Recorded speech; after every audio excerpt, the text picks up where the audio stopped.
Hi hello friends, welcome to Summi's ಮನೆ ಅಡುಗೆ recipes. ಇವತ್ತು ನಾನು ನಿಮಗೆ ದೋಸೆ, ಆಲೂಗಡ್ಡೆ ಪಲ್ಯ ಹಾಗೂ ಚಟ್ನಿ ಮಾಡೋದು ಹೇಗೆ ಅಂತ ತೋರಿಸ್ಕೊಡ್ತಾ ಇದ್ದೀನಿ. ಇದಕ್ಕೆ ನಾನು ಬೇಳೆ ಸಾಂಬಾರು ಮತ್ತು ಸೈಡ್ ಸ್ನ್ಯಾಕ್ಸ್ ಆಗಿ ಅಣ್ಣೆ ಸೊಪ್ಪು ಪಲ್ಯ ಕೂಡ ಮಾಡಿದೆ. ಅದನ್ನು ಇನ್ನೊಂದು ವೀಡಿಯೋದಲ್ಲಿ ಅಪ್ಲೋಡ್ ಮಾಡ್ತೀನಿ. ಈಗ ದೋಸೆಗೆ ಫಸ್ಟ್ ನೋಡ್ಕೊಳ್ಳೋಣ. ಇದಕ್ಕೆ ನಾನೊಂದು 2 ಲೋಟಷ್ಟು ಅಕ್ಕಿನ ಹಾಕ್ಕೊಂಡಿದ್ದೀನಿ. ಅದು ಸೊಸೈಟಿ ಅಕ್ಕಿ, ಡಿಪೋ ಅಕ್ಕಿ ಅಂತ ಹೇಳ್ತಾರಲ್ವ ಅದನ್ನು. ಸೊ ನೀವು ಬೇರೆ ಅಕ್ಕಿಲೂ ಕೂಡ ಮಾಡ್ಕೊಳ್ಬೋದು. ಒಂದು ಅರ್ಧ ಗ್ಲಾಸಷ್ಟು ಉದ್ದಿನಬೇಳೆ, ಒಂದು 1/4 ಗ್ಲಾಸಷ್ಟು ಕುಸುಲಕ್ಕಿ, ಒಂದು ಅರ್ಧ ಸ್ಪೂನಷ್ಟು ಮೆಂತ್ಯ, ಇಷ್ಟನ್ನು ಹಾಕ್ಕೊಳ್ತಾ ಇದ್ದೀನಿ. ಇಲ್ಲಿ ಅವಲಕ್ಕಿನ ಒಂದು ಬೌಲು, ಸಣ್ಣ ಬೌಲಲ್ಲಿ ತೊಗೊಂಡಿದ್ದೀನಿ, ಅದು ಸಪ್ರೇಟ್ ತೊಗೊಂಡಿದ್ದೀನಿ. ಸೊ ನಾವಿನ್ನೇನು ಅಕ್ಕಿನ ರುಬ್ಬೋದು, ಒಂದು 5 ಅವರ್ಸು 6 ಅವರ್ಸು ನಾವು ನೆನೆಸಾಕ್ತೀವಲ್ವ. ಸೊ ಅದು ರುಬ್ಬೋದು ಇನ್ನೊಂದು ಅರ್ಧ ಅವರ್ ಇರುವಾಗ ಅದನ್ನು ಅವಲಕ್ಕಿನ ಚೆನ್ನಾಗಿ ತೊಳೆದು ನೆನೆ ಹಾಕ್ಕೊಳ್ಬೇಕು. ಈಗ ಅಕ್ಕಿನ ತೊಳೆದು ನೆನೆಸಿ ಇಟ್ಕೊಂಡಿದ್ದೀನಿ. ಈಗ 5 ಅವರ್ಸ್ ಆಯಿತು. ಸೊ 5 ಅವರ್ಸ್ ಆದಮೇಲೆ ಈಗ ಅವಲಕ್ಕಿನ ಕೂಡ ತೊಳೆದು ಇಟ್ಕೊಂಡಿದ್ದೀವಿ. ನೋಡಿ, 5 ಅವರ್ಸ್ ಆದಮೇಲೆ ಈಗ ನಾವು ರುಬ್ಕೊಳ್ತಾ ಇದ್ದೀವಿ.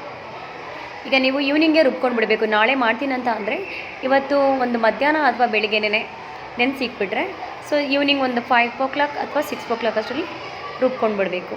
ಸೊ ಅದು ರುಬ್ಬಿ ನಾಳೆ ಬೆಳಿಗ್ಗೆ ಅಷ್ಟರಲ್ಲದು ಚೆನ್ನಾಗಿ ಹುಳಿ ಬರುತ್ತೆ. ಈಗ ನೈಟೇ ನಾವು ರುಬ್ಬಿಟ್ಕೊಳ್ತಾ ಇದ್ದೀವಿ. ಮತ್ತು ನೀವು ರುಬ್ಬಾದ್ಮೇಲೆ ಇದಕ್ಕೆ ಸಾಲ್ಟು ಮತ್ತು ಸೋಡಾನ ಈಗಲೇ ಆ್ಯಡ್ ಮಾಡಬಾರ್ದು. ಸ್ವಲ್ಪನೇ ಎತ್ತಿಟ್ಕೊಂಡ್ಬಿಡಿ. ಫ್ರಿಡ್ಜ್ ಇದ್ದರೆ ಫ್ರಿಡ್ಜ್ಗೆ ಅಥವಾ ಹಾಗೆ ಸಪ್ರೇಟಾಗಿ ಕೂಡ ಎತ್ತಿಟ್ಕೊಂಡ್ಬಿಡಿ. ಸೊ ಇದನ್ನು ಬೇರೆ ಒಂದು ಪಾತ್ರೆಗೆ ಅರ್ಧ ಎತ್ತಿಟ್ಕೊಂಡು ನಾವು ಯಾವುದನ್ನು ಯೂಸ್ ಮಾಡ್ತೀವಿ ಅದಕ್ಕೆ ಒಂದು ಸ್ವಲ್ಪ ಸಾಲ್ಟ್ ಆ್ಯಡ್ ಮಾಡಿಟ್ಕೊಂಡು, ನೀವು ದೋಸೆ ಏನೇನು ಹಾಕ್ತೀನಿ ಅಂತೀರಲ್ವ, ಸೊ ಒಂದು 10 ಮಿನಿಟ್ಸ್ ಇವಾಗ ಅದು ಸೋಡಾನ ಹಾಕ್ಕೊಂಡ್ರೆ ಸಾಕಾಗುತ್ತೆ. ಸೊ ನೋಡಿ, ನಾನು ಇಲ್ಲಿ ಸಪ್ರೇಟಾಗಿ ಎತ್ತಿಟ್ಕೊಳ್ತಾ ಇದ್ದೀನಿ. ಈಗ ಇದಕ್ಕೆ ಸಾಲ್ಟನ್ನ ಆ್ಯಡ್ ಮಾಡ್ತಿದ್ದೀನಿ. ನೀವು ಕಲ್ಲುಪ್ಪಾದರೂ ಆ್ಯಡ್ ಮಾಡ್ಕೊಳ್ಬೋದು, ಇಲ್ಲ ಪುಡಿ ಉಪ್ಪಾದರೂ ಹಾಕ್ಕೊಳ್ಬೋದು. ಒಂದು ಸ್ವಲ್ಪ ನೀರನ್ನ ಹಾಕ್ಕೊಂಡು ಆ್ಯಡ್ ಮಾಡ್ಕೊಳ್ಬೇಕು.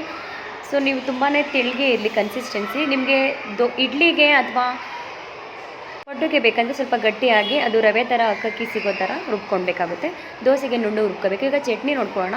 ಇದಕ್ಕೆ ನಾನು ಒಂದು ಅರ್ಧ ಅಷ್ಟು ಕಾಯಿ, ಒಂದು 4 ಒಣಮೆಣ್ಸಿನ್ಕಾಯಿ, ನೀವು ಹಸಿಮೆಣ್ಸಿಗೆ ಕೂಡ ಯೂಸ್ ಮಾಡ್ಬೋದು, ಬೆಳ್ಳುಳ್ಳಿ ಮತ್ತು ಕಡಲೆ, ಉಪ್ಪು, ಹುಣಸೆಹಣ್ಣು, ಕೊತ್ತಂಬರಿ ಸೊಪ್ಪು ಇಷ್ಟನ್ನು ಹಾಕ್ಕೊಂಡು ರುಬ್ಕೊಂಡು ಸ್ಟವ್ ಮೇಲೆ ಬೇರೆ ಒಂದು ಪಾತ್ರೆಯಲ್ಲಿ ನಾನು ಒಂದು ಅರ್ಧ ಸ್ಪೂನಷ್ಟು ಎಣ್ಣೆನ ಹಾಕ್ಕೊಂಡು ಕಾಯಿಸ್ಕೊಳ್ತಾ ಇದ್ದೀನಿ. ಅದು ಕಾದ್ಮೇಲೆ ನಾವು ಒಂದು ಅರ್ಧ ಸ್ಪೂನಷ್ಟು ಸಾಸಿವೆ ಹಾಕ್ಕೊಳ್ಬೇಕು. ಸಾಸಿವೆ ಚಿಟಿಪಟ ಆದಮೇಲೆ ಅದಕ್ಕೆ ಒಂದು ಅರ್ಧ ಸ್ಪೂನಷ್ಟು ಉದ್ದಿನಬೇಳೆ, ಕರ್ಬೇವಿನ ಸೊಪ್ಪು, ಇಂಗು ಮತ್ತು ಒಣಮೆಣ್ಸಿನ್ಕಾಯಿ ಇಷ್ಟನ್ನು ಹಾಕ್ಕೊಂಡು ಚೆನ್ನಾಗಿ ಬಾಡಿಸ್ಕೊಳ್ಳಿ. ಅಂದರೆ ಫ್ರೈ ಮಾಡ್ಕೊಳ್ಬೇಕು.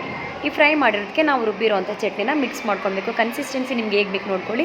ತುಂಬ ಗಟ್ಟಿ ಆಗಬೇಕಾ, ಇಲ್ಲ ಮೀಡಿಯಮ್ ಆಗಬೇಕಾ, ಇಲ್ಲ ತೆಳ್ಳಗೆ ಬೇಕಾ, ಅದನ್ನು ನೀರನ್ನ ನೀವು ಹೆಚ್ಚಿಸ್ಕೊಂಡು ಹೋಗ್ಬೋದು. ನಿಮಗೆ ತುಂಬ ತೆಳ್ಳಗೆ ಬೇಕಾದರೆ ಇನ್ನೊಂದು ಸ್ವಲ್ಪ ನೀರನ್ನ ಆ್ಯಡ್ ಮಾಡ್ಕೊಳ್ಳಿ, ಇಲ್ಲ ಮೀಡಿಯಮ್ ಬೇಕಂದರೆ ಲೈಟಾಗಿ ನೀರು ಆ್ಯಡ್ ಮಾಡಿ, ಇಲ್ಲ ಗಟ್ಟಿಯಾಗಬೇಕು ಅಂತಂದರೆ ನೀರನ್ನ ಹಾಕೋಕ್ಕೆ ಹೋಗ್ಬೇಡಿ. ನಾನು ಇಲ್ಲಿ ಮೀಡಿಯಮ್ ಮಾಡ್ಕೊಂಡಿದ್ದೀನಿ, ಹಾಗೆ ಒಂದು ಸ್ವಲ್ಪ ನೀರನ್ನ ಮಿಕ್ಸ್ ಮಾಡಿಕೊಂಡೆ.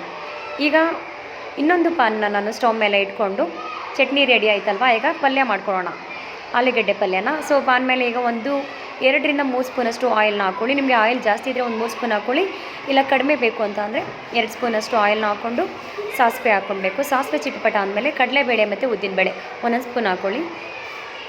ನಾನು ಇನ್ನೊಂದು ಸ್ವಲ್ಪ ಕಡಲೆಬೇಳೆ ಎಕ್ಸ್ಟ್ರಾ ಆ್ಯಡ್ ಮಾಡಿದ್ದೀನಿ. ಸೊ ಇದು ಬ್ರೌನ್ ಕಲರ್ ಟರ್ನ್ ಆದಮೇಲೆ ನಾವು ಇದಕ್ಕೀಗ ಒಣಮೆಣ್ಸಿನ್ಕಾಯಿ, ನೀವು ಹಸಿಮೆಣ್ಸಿನ್ಕಾಯಿ ಕೂಡ ಯೂಸ್ ಮಾಡ್ಕೊಳ್ಬೇಕು. ಸೊ 2ರಲ್ಲಿ 1 ಯೂಸ್ ಮಾಡ್ಬೋದು, ಇಲ್ಲ 2 ಯೂಸ್ ಮಾಡ್ಬೋದು. ನಾನಿಲ್ಲಿ ಒಂದು ಒಣಮೆಣ್ಸಿನ್ಕಾಯಿ ಮತ್ತು 3 ರಿಂದ 4 ಹಸಿಮೆಣ್ಸಿನ್ಕಾಯಿ ಹಾಕ್ಕೊಂಡಿದ್ದೀನಿ. ಹಾಗೆ ಒಂದು 2 ಈರುಳ್ಳಿನ ಉದ್ದಾಗಿ ಸ್ಲೈಸಾಗಿ ಹಚ್ಚಿಟ್ಕೊಂಡಿದ್ದೀನಿ. ನಿಮಗೆ ಸಣ್ಣದಾಗಿ ಬೇಕು ಅಂದರೆ ಚಾಪ್ ಮಾಡಿ ಅದಕ್ಕೂ ಕೂಡ ಹಾಕ್ಕೊಳ್ಬೋದು. ಸೊ ಇಲ್ಲಿ 2 ರಿಂದ 3 ಈರುಳ್ಳಿನ ಹಾಕ್ಕೊಂಡು ಅದು ಚೆನ್ನಾಗಿ ಬಾಡಿಸ್ಕೊಳ್ಬೇಕು. ಅಂದರೆ ಗೋಲ್ಡನ್ ಬ್ರೌನ್ ಕಲರ್ವರೆಗೂ ಫ್ರೈ ಮಾಡ್ಕೊಳ್ಬೇಕು, ಅದರ ಹಸಿ ವಾಸನೆ ಹೋಗಬೇಕು. ಈಗ ಒಂದು ಟೊಮೆಟೊನ ಆ್ಯಡ್ ಮಾಡ್ಕೊಳ್ತಾ ಇದ್ದೀನಿ. ನಿಮಗೆ ಟೊಮೆಟೊ ಬೇಕಂದರೆ ಹಾಕ್ಕೊಳ್ಳಿ, ಇಲ್ಲ ಸ್ಕಿಪ್ ಮಾಡ್ಕೊಳ್ಳಿ. ಸೊ ಅದಕ್ಕೆ ರುಚಿಗೆ ತಕ್ಕಷ್ಟು ಉಪ್ಪನ್ನ, ನಾವು ಆಲ್ರೆಡಿ ಆಲೂಗಡ್ಡೆ ಬೇಯಿಸುವಾಗ ಕೂಡ ಸಾಲ್ಟನ್ನ ಆ್ಯಡ್ ಮಾಡಿರ್ತೀವಿ, ಸಿಪ್ಪೆಲ್ಲ ತೆಗಿಯೋಕ್ಕೆ ಮುಂಚೆನೇ. ಈಗಲೂ ಕೂಡ ಹಾಕ್ಕೊಂಡಿದ್ದೀನಿ. ಒಂದು ಅರ್ಧ ಸ್ಪೂನಷ್ಟು ಅರಿಶಿನ ಹಾಕ್ಕೊಂಡಿದ್ದೀನಿ. ಟೊಮೊಟೊ ತುಂಬ ಸ್ಮೂತಾಗಿ ಬರಬೇಕು, ಅದಕ್ಕೋಸ್ಕರ ಅರಿಶಿನ ಹಾಕ್ಕೊಂಡು ಈ ರೀತಿ ಇದು ಮಾಡ್ಕೊಳ್ಬೇಕು. ಒಂದು ಸ್ವಲ್ಪ 1 to 2 ಮಿನಿಟ್ಸ್ ನೀವು ಒಂದು ಲಿಡ್ನ ಕ್ಲೋಸ್ ಮಾಡ್ಕೊಂಬಿಡಿ. ಕರ್ಬೇವಿನ ಸೊಪ್ಪು ಸ್ಟಾರ್ಟಿಂಗ್ ಹಾಕಿರಲಿಲ್ಲ, ಈಗಲೂ ಹಾಕ್ಕೊಳ್ಬೋದು, ಇಲ್ಲ ನೀವು ಸಾಸಿವೆ ಹಾಕ್ತಿರಲ್ಲ ಅವಾಗಾದರೂ ಹಾಕ್ಕೊಳ್ಬೋದು. ಸೊ ಏನೂ ಪ್ರಾಬ್ಲಮ್ ಇಲ್ಲ, ಅದ್ರ ಸ್ಮೆಲ್ಲು ಚೆನ್ನಾಗಿ ಬರುತ್ತೆ. ನಾವು ಈಗ ಹಾಕಿದ್ರೂ ಏನೂ ಪ್ರಾಬ್ಲಮ್ ಆಗೋಲ್ಲ. ಸೊ ಈಗ ನಾನು ಲಿಡ್ನ ಕ್ಲೋಸ್ ಮಾಡಿಕೊಂಡು ಒಂದು 2 ಮಿನಿಟ್ಸ್ ಬೇಯಿಸ್ಕೊಳ್ತಾ ಇದ್ದೀನಿ. ನೋಡಿ, ಟೊಮೆಟೊ ತುಂಬ ಸ್ಮೂತಾಗಿ ಬೇಯ್ಕೊಂಡಿದೆ. ಈ ರೀತಿ ನೀವು ಪ್ರೆಸ್ ಮಾಡಿ ಚೆನ್ನಾಗಿ ಸ್ಮ್ಯಾಶ್ ಮಾಡ್ಕೊಳ್ಳಿ. ಸ್ವಲ್ಪ ಸ್ಮ್ಯಾಶರ್ ಆದರೂ ಯೂಸ್ ಮಾಡ್ಕೊಳ್ಳಿ, ಇಲ್ಲ ಈ ರೀತಿ ಒಂದು ಮರದ್ದು ಇದಾದರೂ ಯೂಸ್ ಮಾಡ್ಕೊಬೋದು. ಈಗ ಇದಕ್ಕೆ ನಾವು ಬೇಯಿಸಿ ಸ್ಮ್ಯಾಶ್ ಮಾಡಿ ಇಟ್ಕೊಂಡಿದ್ದ, ಸಿಪ್ಪೆ ತೆಗೆದು ಬೇಯಿಸ್ಬಿಟ್ಟು ಸ್ಮ್ಯಾಶ್ ಮಾಡಿ ಇಟ್ಕೊಂಡಿದ್ದಂಥ ಆಲೂಗಡ್ಡೆನ ಆ್ಯಡ್ ಮಾಡ್ಕೊಳ್ಬೇಕು. ಸೊ ಇದನ್ನು ಹಾಕ್ಕೊಂಡು ಚೆನ್ನಾಗಿ ಮಿಕ್ಸ್ ಮಾಡಿಕೊಂಡ್ರೆ ಆಲೂಗಡ್ಡೆ ಪಲ್ಯ ರೆಡಿ ಆಗುತ್ತೆ. ಸೊ ಫ್ರೆಂಡ್ಸ್, ಯಾರೆಲ್ಲ ನನ್ನ ಒಂದು ವೀಡಿಯೋನ ಹೊಸದಾಗಿ ನೋಡ್ತಾ ಇದ್ದೀರಾ ದಯವಿಟ್ಟು ಸಬ್ಸ್ಕ್ರೈಬ್ ಮಾಡ್ಕೊಳ್ಳಿ. ಹಾಗೆ ತಪ್ಪದೆ ಬೆಲ್ ಬಟನ್ನ ಪ್ರೆಸ್ ಮಾಡೋದನ್ನ ಮರಿಬೇಡಿ. ಲೈಕ್ ಮಾಡಿ, ಶೇರ್ ಮಾಡಿ, ಕಮೆಂಟ್ ಮಾಡಿ.